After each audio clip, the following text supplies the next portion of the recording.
My God, I hate drugs. The president of Singapore is in the Philippines for a 4-day state visit.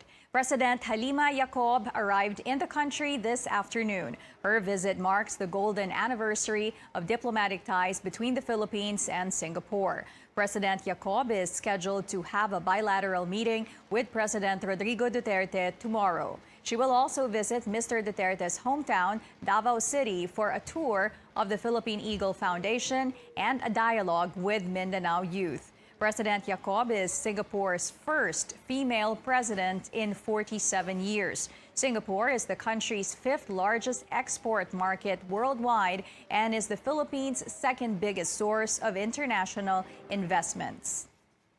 Meanwhile, the Manila Police District says the north and southbound lanes of Rojas Boulevard from TM Calao to Katigbak Drive are closed to traffic tomorrow starting 10 a.m. President Rodrigo Duterte assures former Moro rebels of government support as they return to mainstream society. About 12,000 former Moro Islamic Liberation Front combatants will go through decommissioning until March next year. They form part of the 40,000 MILF rebels who will transition to civilian lives as part of the 2014 Bangsamoro Peace Agreement. Our senior correspondent, David Santos, tells us more. In the municipality of Barira in Maguindanao, guns have long fallen silent. Most of the residents in this former war-torn town are members of the Moro Islamic Liberation Front. They've been living in relative peace for years now, thanks to the peace agreement the MILF signed with the government in 2014. Basta 1975, nakahawak na akong baril. These MILF combatants here learned to use firearms at a young age, some as young as 10 years old. Martial law abuses during the Marcos regime drove them to join the MILF. Kasi yung kapatid ko na babae, napatay ng mga panahon ni Marcos. Nag-i-operasyon nila mga bay, sinunog nila yung bahay namin, pinanunog nila.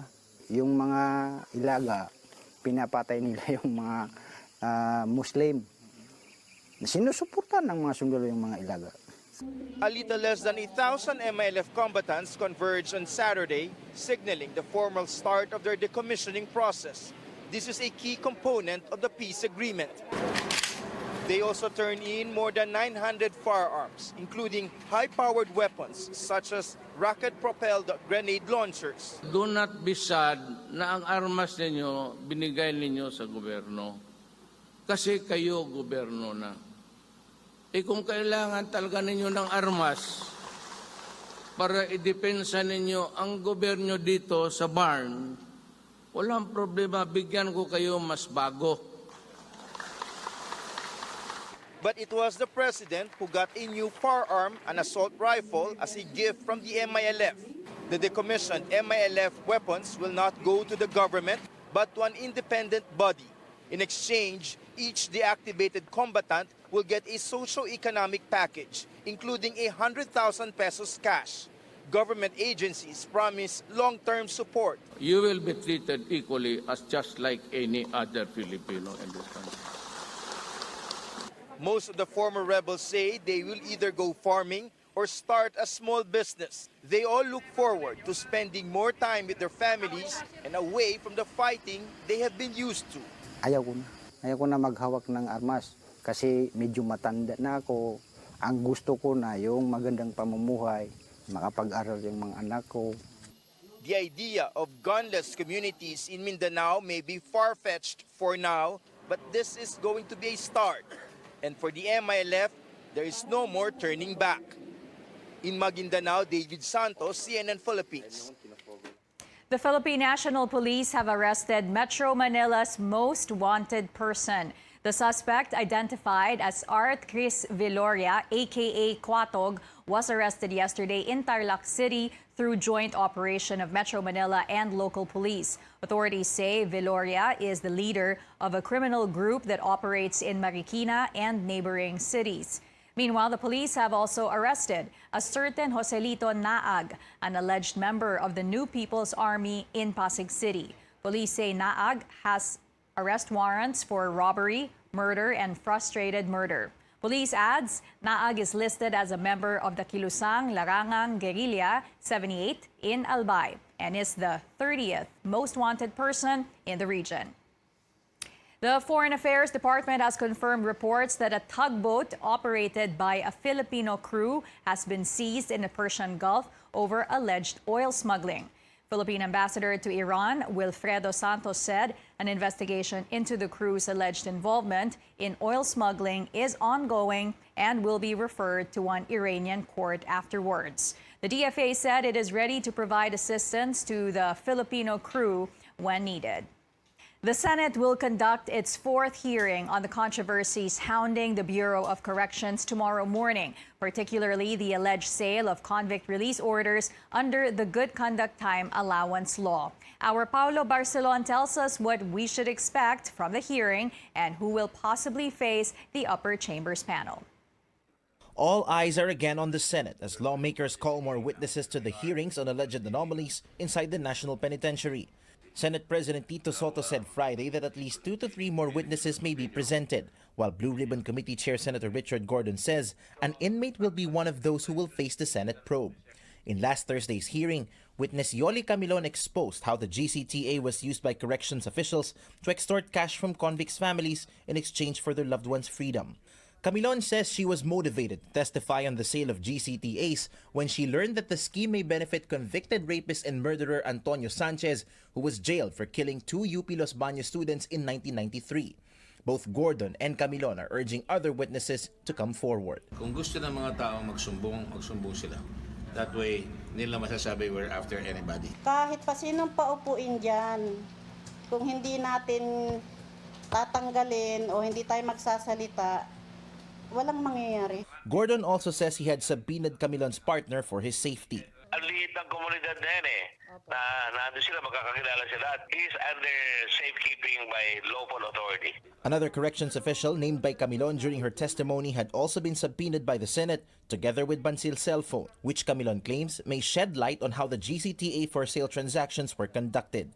Meanwhile, convicts freed due to good conduct have also started to surrender to authorities following President Rodrigo Duterte's call for them to turn themselves in within 15 days. Justice Department spokesman Mark Perete said that as of September 8, at least 76 surrenderies were already in Bucor custody. Among them, Ariel Balansag and Alberto Caño, 2 of the 7 persons convicted for the rape and murder of the Chong sisters in 1997. He also stated that an internal investigation will also be conducted to find out who may be liable for alleged anomalous GCTA computations. We would want to make use of the reports coming from, as I've said earlier, the Senate and the NBI, which may be material to the administrative investigation in determining whether there is administrative liability on the part of the Bucor officials who handled the GCTA computations before. Perete also says the Justice Department's Oversight Committee met with corrections officials to discuss various issues in the Corrections Bureau. He also said initial reports from the Bureau of Immigration showed that none of the convicts released for supposed good conduct in the list submitted by the Bucor have left the country. Bucor data shows that close to 2,000 heinous crime convicts have been released due to good conduct since 2014. The Presidential Anti-Corruption Commission will continue its investigation on alleged corruption surrounding the granting of good conduct time allowances to inmates. This despite the Office of the Ombudsman's insistence that it has jurisdiction over the case. PACC Commissioner Manuelito Luna says there is no conflict between their probe and that of the Ombudsman's because they are focusing on the administrative liability of Bureau of Correction officials involved in the controversy. Luna expects the PACC to wrap up its probe on the GCTA controversy within a month or 2.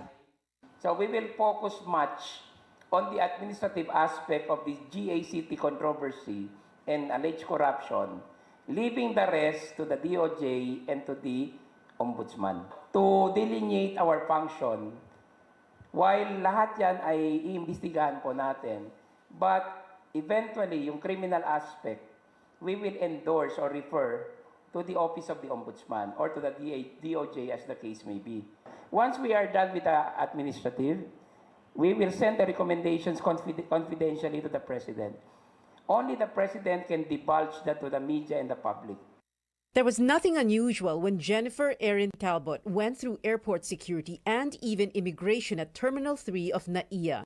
No one noticed she was carrying a newborn baby. But when she was about to board her Delta Airlines flight to the United States, she had to go through a final security check.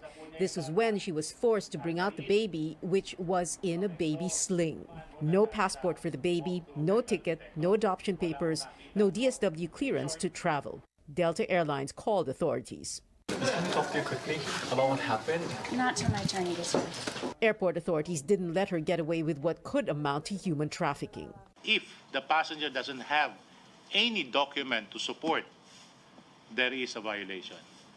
It is, I think our lawyers told me that it's qualified human trafficking. Malaki hong violation na yun. It's a criminal offense. The woman is now with the National Bureau of Investigation, but they say she has no derogatory record. NBI officers asked her to speak at a press conference on Wednesday. She refused. But the NBI has found the mother of the baby, a certain Marie Chris of Davao City. Both Talbot and Marie Chris told the NBI the baby was being adopted by the American woman. She didn't finish processing the adoption papers because she said she had to return to her country because of an emergency. But the NBI is unrelenting. Talbot is facing human trafficking and kidnapping charges. Passengers who are accompanying a minor, they will be asked this DSWD clearance. For local travels, because she came from Davao and then she flew to Manila, she should have been asked this CSWD clearance, City Social Welfare Development clearance. There has been no word from the American Embassy on the incident. To travel with a minor who is not your child, you must present a clearance from the Social Welfare Department that looks something like this. Without that, you and the child can't get on a plane. The only time a minor is allowed to travel without parents and without a DSWD clearance is if the child holds a diplomatic passport. A single father traveling with his child needs the mother's consent. A single mother doesn't need the father's consent. There are laws that govern adoptions, whether in the Philippines or another country. As long as prospective parents follow proper procedures, adoption is possible. But there are also adoption scams. The DSWD Protective Services Bureau has found at least 19 of them on Facebook.